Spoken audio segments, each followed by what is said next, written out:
there. Welcome to the April newsletter. I'm your local Luka, little old Luka, and I'm coming in your inbox today, monthly check-in, as we always do on the first. And this is to let you know a little bit about what's coming up, what's on the horizon here at Good Food and You and at Histamine Haven, but also what's on my mind. What am I seeing in clients? Those kinds of things. And I always like to make sure that there's a little nugget somewhere in the newsletter of a small shift, perhaps, that you can bring in that can have eventually a big impact.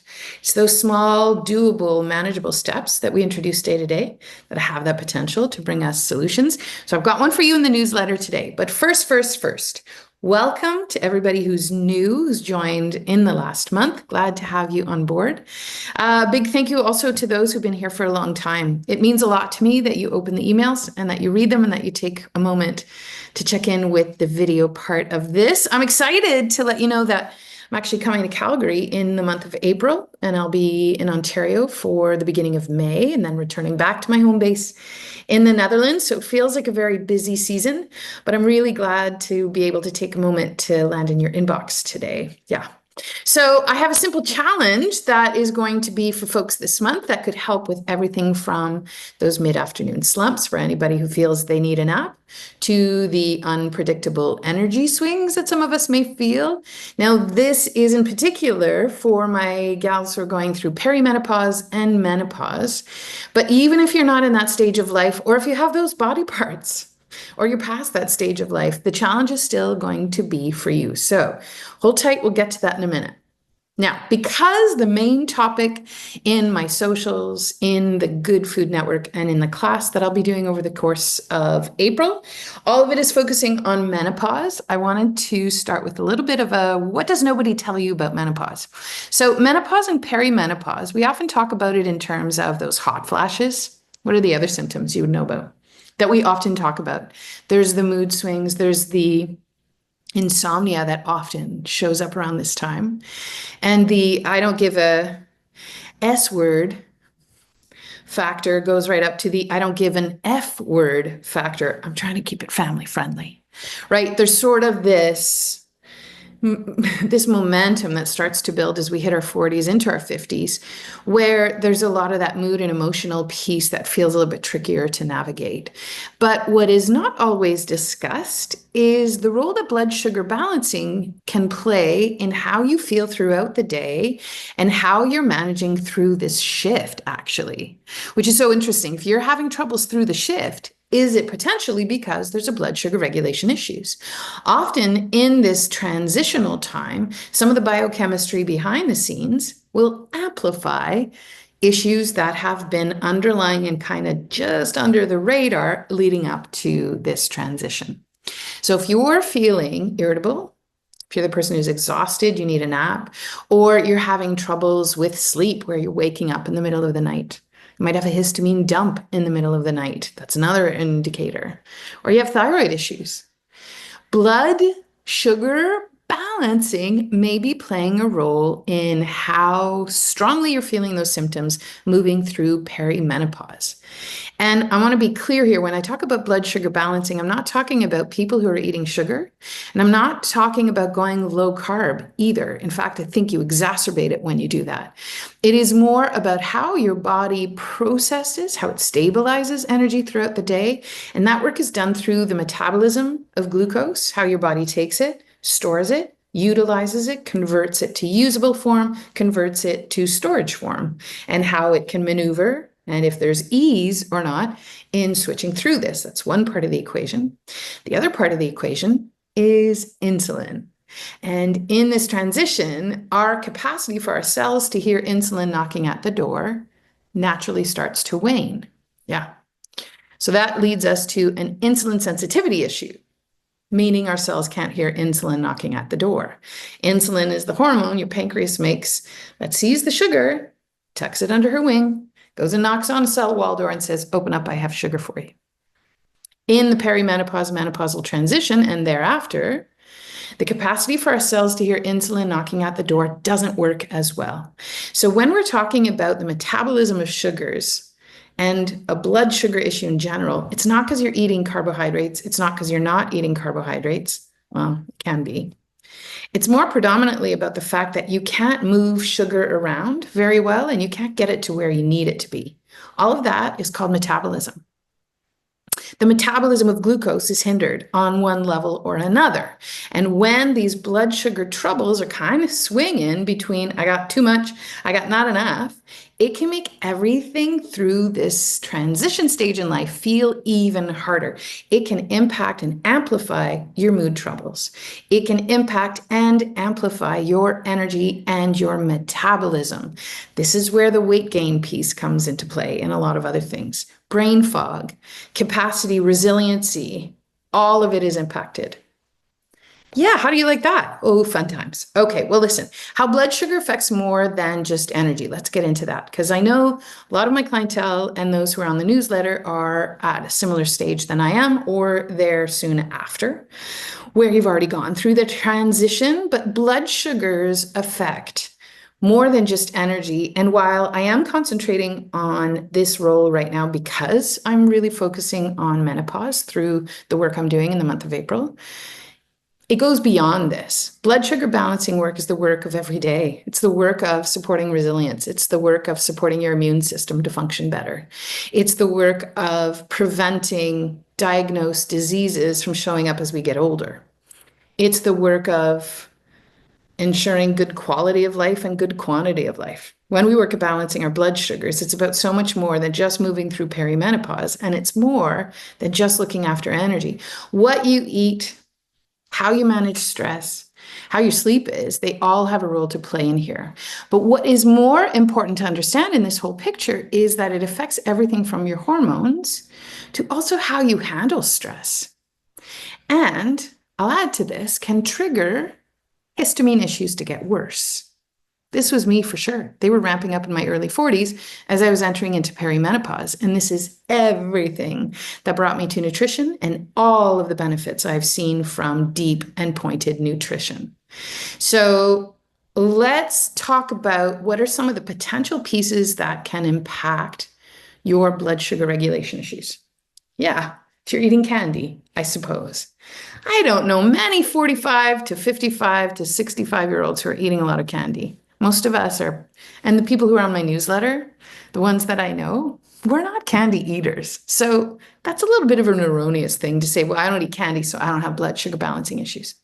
Oh, just hang on a second. Do you know what makes blood sugar issues worse? Skipping meals. Skipping meals and intermittent fasting can actually set us up to have worsening blood sugar issues.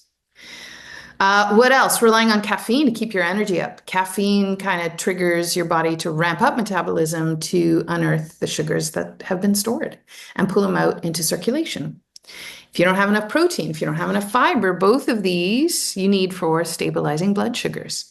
So those can be indicators. Sometimes when we have these issues, it can tell us that the person who's struggling with these symptoms, if there is a blood sugar management issue, has perhaps not enough protein, perhaps not enough fiber going on in their meals.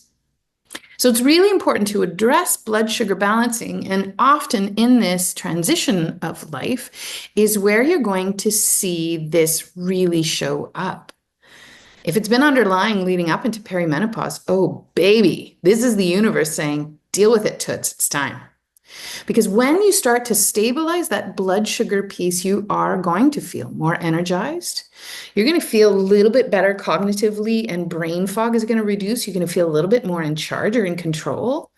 And you're going to notice an improvement in mood, and some of the sleep troubles, if you have those, is going to start to recede in the background.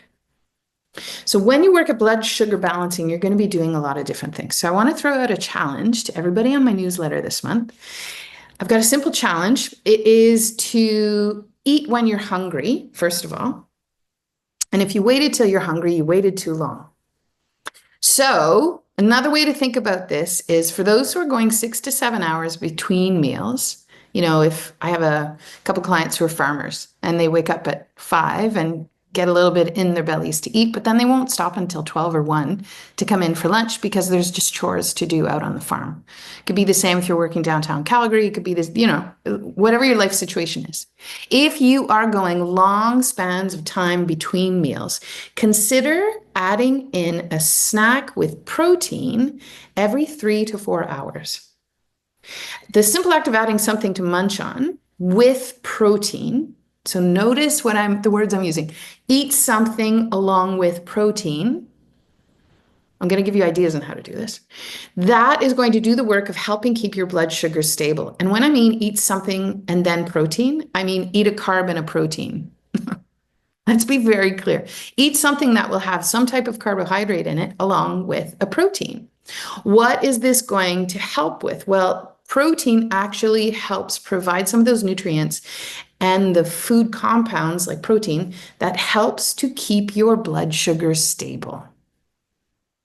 And when you keep your blood sugar stable, you are not turning on the stress response, which now drives so many of the symptoms in perimenopause and makes them worse. So snacking as a way forward. What? Yeah. When you're hungry, eat. What could be a snack? Well, I was talking to a client yesterday. I like the idea of apple cookies. So you could take apples, bring in a nut butter of sorts, almond butter, peanut butter, pumpkin seed butter, whatever. Put some butter on your slices and eat them. And if you want to get fancy, you could put dried fruit on it or coconut shreds. That turns it into a cookie. What about a bowl of yogurt with some berries? What if you if you had some hard-boiled eggs in the fridge and you had that with a tangerine or a kiwi on the side? What if you had some hummus in the fridge and you just grabbed it with some veggies? Great. Why don't you have a handful of nuts? Excellent. All of these that I've just given, piece of cheese and an apple, these are all giving you a carb and a protein together. And when you fuel often enough, you're going to help stabilize the blood sugars over the course of the day. And it's not helping your body stabilize. Well, it is helping your body, but your body can't stabilize blood sugars when you don't eat. Stabilizing blood sugars relies on you eating because blood sugars dip when you don't have any fuel in your body. And when you're intermittent fasting and you feel like you can get through the moment, it's because you just turned on the stress response. And the stress response makes up a fake meal kind of thing. And then you're subsisting on air. That doesn't hold you full very long. But a piece of cheese and an apple will. That's what my sister eats all the time. I love it. It's so simple, so easy. I have another client where she cooks a couple of sausages for breakfast, always cooks a few others, and puts those in a little glass jar to bring to work. And she'll have those with veggies or fruit or crackers or something that she'll have at work. So when you start to play with this, I encourage you to check in to see with yourself. Like pay attention how your energy is. Does it shift? Pay attention to how your mood is. Pay attention to your sleep. This is another big potential thing. And lastly, pay attention to any perimenopause symptoms. Are they lessening? If the simple act of adding a snack helps, oh, sugar, you are in blood sugar balancing territory and I've got your back. Okay, so having said all of this, I want to let you know that I've got topics where we're going to be diving deeper into how nutrition can be of support through perimenopause and through menopause. I've got a couple of great classes coming up this month. On the 16th, I'm talking about thriving in post-menopause. So this is for the tail end when you don't have your period for those first 12 months and what that can look like afterwards and how to really nourish deeply for that stage of life. And what else do I have? I have 4 classes coming up in the Good Food Network that are on Thursday mornings. So this first week of April, we're going to be talking about the liver's role in perimenopause and menopause, and this is all about blood sugar balancing. The second week, we're going to be talking about histamines and why they may ramp up in this transition. We're going to talk about the impact of menopause on your brain. That has a massive blood sugar regulation issue to it. And on the 24th of April, we're going to have one last session, the #1 cornerstone to an easier transition through menopause. Oh, look at that. It's linked to actually balancing blood sugars. Yeah. So this is the work that I propose. So if you want to join us, I'm going to give you the quick details. Post-menopause, thriving through the next chapter. That's happening Wednesday, April 16th. You can register for that. There's a link just below the video you're watching. It's also in your newsletter. So that is happening Wednesday the 16th, 9 a.m. Alberta time. There's a replay for anybody who can't join us live. Then we've got another class that I'm doing with my pal Tracy over at Histamine Haven. We're doing a Histamine Connection class on the reproductive and urinary systems coming up on Tuesday, April 22nd. So I'll drop a link to that too. If you're feeling histamine ramp up in this menopause time, make sure you join us for that class. We're really going to talk about it in that one. You can sign up for either, for both, or whatever resonates with you.